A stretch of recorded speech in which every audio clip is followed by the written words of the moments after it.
বড় খবর, ৮ বছরের বকেয়া ডিএ পেলেন পেনশনাররা। সরকারি নির্দেশিকা না মেলায় ছড়ালো বিভ্রান্তিও। অবসরপ্রাপ্ত বিভিন্ন সরকারি অফিসারদের কাছ থেকে জানা গিয়েছে, তাদের অনেকের শুক্রবার ব্যাংক বা ট্রেজারি থেকে পেনশনের টাকা তুলতে গিয়ে আচমকাই জানতে পারেন এই বকেয়া ডিএ তাদের অ্যাকাউন্টে কিন্তু ঢুকেছে।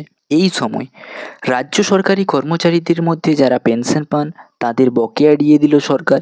প্রায় ৮ বছর বকেয়া এই ডিএ শুক্রবার মিটিয়ে দেওয়া হয়েছে বলে শুক্রবার নবান্নের একটি সূত্রে জানিয়েছেন।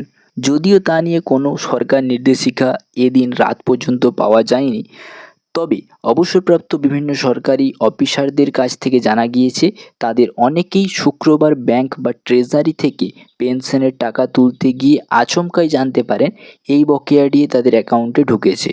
যদিও পেনশন প্রাপকরা একাংশের দাবি, ওই সময়ের জন্য যতটা পেনশন পাওয়ার কথা ছিল তার পুরোটা পাওয়া যায়নি, ফলে তা নিয়ে গুঞ্জন শুরু হয়েছে। মামলাকারী কর্মচারী সংগঠন confederation of state government employees এর সাধারণ সম্পাদক মলয় মুখোপাধ্যায় শুক্রবার রাতে বলেন, মুখ্যমন্ত্রীর সঙ্গে বৈঠকের আগে কেন এটা কিসের ভিত্তিতে দেওয়া হলো বুঝতে পারছি না।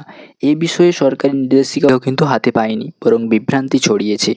উল্লেখ্য, বকেয়া ডিএ মহার্ঘ ভাতা নিয়ে সুপ্রিম কোর্টের মামলাকারী সংগঠনগুলির সঙ্গে সোমবারই আলোচনায় বসার কথা মুখ্যমন্ত্রী শুভেন্দু অধিকারীর। তার আগেই রাজ্য সরকারের এই সিদ্ধান্ত অবশ্য সামগ্রিকভাবে সরকারি কর্মীদের স্বস্তি এনে দিয়েছে বলে প্রশাসনের একাংশের দাবি। নবান্ন সূত্রে জানা গিয়েছে, 2008 এর 1 এপ্রিল থেকে 2015 ডিসেম্বর পর্যন্ত বকেয়া ডিএ টাকা মেটানো হয়েছে। এই সময়ের মধ্যে যারা যেটুকু সময় কর্মরত ছিলেন সেই সময়কার ডিএ পাননি, অর্থাৎ কেউ 2010 ডিসেম্বর অবসর নিলে থাকলে ওই সময় পর্যন্ত কর্মরত অবস্থায় যে ডিএ পাওয়ার কথা ছিল তা দেওয়া হয়নি। কিন্তু 2011 জানুয়ারি থেকে তার পেনশনের উপর বকেয়া ডিএ মেটানো হয়েছে। উল্লেখ্য, সুপ্রিম কোর্টের নির্দেশেই বলা হয়েছিল, পেনশন প্রাপকরা 2008 থেকে 2015 মধ্যে বকেয়া ডিএর 1 জুনের মধ্যে কিন্তু মিটিয়ে দিতে হবে।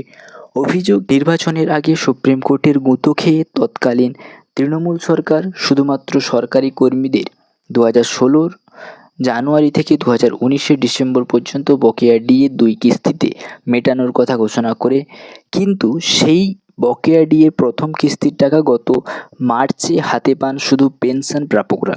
তখন নবান্ন জানিয়েছিল, রাজ্য সরকারি কর্মীদের তথ্য ভাণ্ডার HRMS চালু হয়েছে 2016-য়। তাই আদালতের নির্দেশ দিলেও এখনও 2008 থেকে 2015 পর্যন্ত বকেয়া দেওয়া সম্ভব হচ্ছে না। সো বন্ধুরা, আপনারা বুঝতে পারলেন যে 8 বছরের বকেয়া ডিএ পেলেন পেনশনাররা। অনেকের অ্যাকাউন্টে কিন্তু এই ডিএটা চলে গেছে, আপনিও কিন্তু চেক করে দেখতে পারেন।